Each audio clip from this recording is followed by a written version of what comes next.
Ruth அதிகாரம் 2. அயல்நாட்டு பெண்ணுக்கு கிடைத்த பரிவு. நகோமிக்கு போவாசு என்ற உறவினர் ஒருவர் இருந்தார். அவர் செல்வமும் செல்வாக்கும் உடையவர். எலிமெலேக்கின் வழியில் உறவானவர்.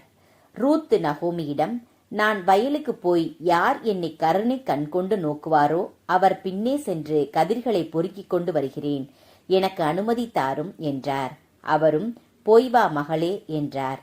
ரூத் ஒரு வயலுக்கு போய் அறுவடையாளர்கள் பின்னால் சென்று அவர்கள் சிந்திய கதிர்களை பொறுக்கி சேர்த்தார். தற்செயலாக அவர் போயிருந்த அந்த வயல் எலிமெலேக்கிற்கு உறவினரான போவாசுக்கு உரியதாய் இருந்தது. சிறிது நேரம் கழித்து போவாசு பெத்லெகேமிலிருந்து அங்கு வந்து சேர்ந்தார். அவர் அறுவடையாளர்களை நோக்கி, ஆண்டவர் உங்களோடு இருப்பாராக என்றார். அவர்களும், ஆண்டவர் உமக்கு ஆசி வழங்குவாராக என்றார்கள். அவர் அறுவடையாளர்களின் கண்காணியிடம், இவள் யார் வீட்டு பெண் என்று கேட்டார்.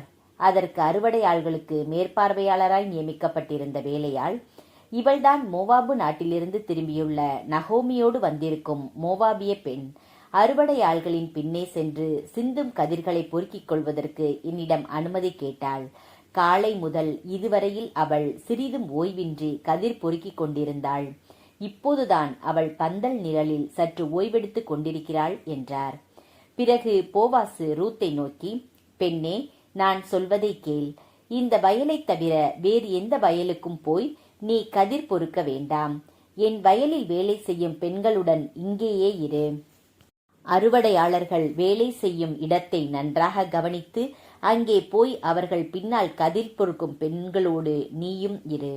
எந்த வேலைக்காரனும் உனக்கு தொந்தரவு கொடுக்க கூடாதென நான் கட்டளையிட்டிருக்கிறேன். உனக்கு தாகம் எடுத்தால் அவர்கள் நிரப்பி வைத்துள்ள பாண்டங்களிலிருந்து தண்ணீர் அருந்திக்கொள் என்றார். ரூத்து போவாசின் பாதங்களில் வீழ்ந்து வணங்கி, என்னை ஏன் இவ்வளவு கருணை கண்கொண்டு நோக்குகிறீர்?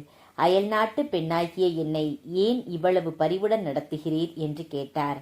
போவாசு, உன் கணவன் இறந்ததிலிருந்து உன் மாமியாருக்காக நீ செய்துள்ள அனைத்தையும் கேள்விப்பட்டேன். உன் தந்தையையும் தாயையும் சொந்த நாட்டையும் துறந்துவிட்டு முன்பின் தெரியாத ஓர் இனத்தாருடன் வாழ நீ வந்திருப்பது எனக்கு தெரியும். நீ செய்துள்ள அனைத்திற்கும் ஆண்டவர் உனக்கு தகுந்த பலன் அளிப்பார். இஸ்ரேலின் கடவுளான ஆண்டவருடைய இறக்கைகளின் அரவணைப்பை நீ தேடி வந்திருக்கிறாய். அவர் உனக்கு முழு நிறைவான பலனை அருள்வார் என்றார். அதற்கு ரூத், ஐயா, கருணை மிகும் கண் கொண்டு நோக்குகின்றீர். உம்முடைய பணிப்பெண் அல்லாத என்னை கனிமொழி கொண்டு தேற்றுகின்றீர் என்றார். உணவு வேலை வந்ததும் போவாசு ரூத்திடம், இங்கே வந்து இந்த அப்பத்தை எடுத்து புளித்த திராட்சை ரசத்தில் தோய்த்து சாப்பிடு என்றார்.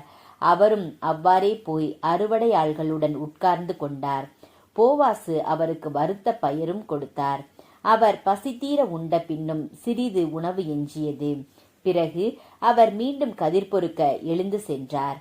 போவாசு தம் அறுவடையாள்களிடம், அரிக்கட்டுகள் கிடக்கும் இடத்திலும் அவள் கதிர் பொறுக்கட்டும், அவளை யாரும் அதட்ட வேண்டாம். மேலும் கட்டுகளிலிருந்து சில கதிர்களை உருவி போட்டு விடுங்கள், அவள் பொறுக்கிக் கொள்ளட்டும், யாரும் அவளை தடுக்க வேண்டாம் என்று கட்டளையிட்டார். அவருடைய வயலில் ரூத் மாலை வரை கதிர்களை பொறுக்கி சேர்த்தார். அவற்றை தட்டி புடைத்து நிறுத்தபோது வார்கோதுமை ஏறத்தாழ 20 படி இருந்தது. அவர் அதை எடுத்துக்கொண்டு ஊருக்குள் சென்று தம் மாமியாரிடம் காட்டினார். அவர் உண்டபின் எடுத்து வைத்திருந்த உணவையும் அவரிடம் கொடுத்தார். அவர் தம் மாமியார் அவரிடம், இன்று எந்த வயலில் கதிர் பொறுக்கினாய், அது யாருடைய வயல் என்று கேட்டுவிட்டு, உனக்கு பரிவு காட்டியவருக்கு ஆண்டவர் ஆசி வழங்குவாராக என்றார். ரூத் தம் மாமியாரிடம், தாம் கதிர் பொறுக்கின வயல் இன்னாருடையது என்பதை தெரிவிப்பதற்காக, நான் இன்று கதிர் பொறுக்கின வயலின் உரிமையாளர் போவாசு என்றார். நகோமி அவரிடம், அப்படியா?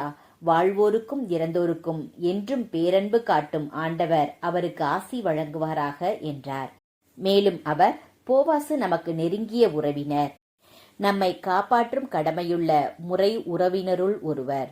மோவாபியரான ரூத் மீண்டும் அவர் அறுவடை முடியும் வரை தம்முடைய ஆள்களுடன் நான் கதிர் பொறுக்கிக் கொள்ளலாம் என்று என்னிடம் சொன்னார் என்றார்.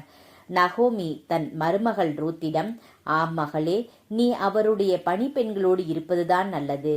வேறொருவனது வயலுக்கு நீ போனால் அங்குள்ள ஆண்கள் உனக்கு தொந்தரவு கொடுக்கக்கூடும் என்று சொன்னார். அவ்வாறே ரூத் போவாசின் பணிப்பெண்களை விட்டு பிரியாதிருந்து கோதுமையும் அறுவடையாகும் வரை கதிர் பொறுக்கி வந்தார். தம் மாமியாருடனேயே தங்கியிருந்தார்.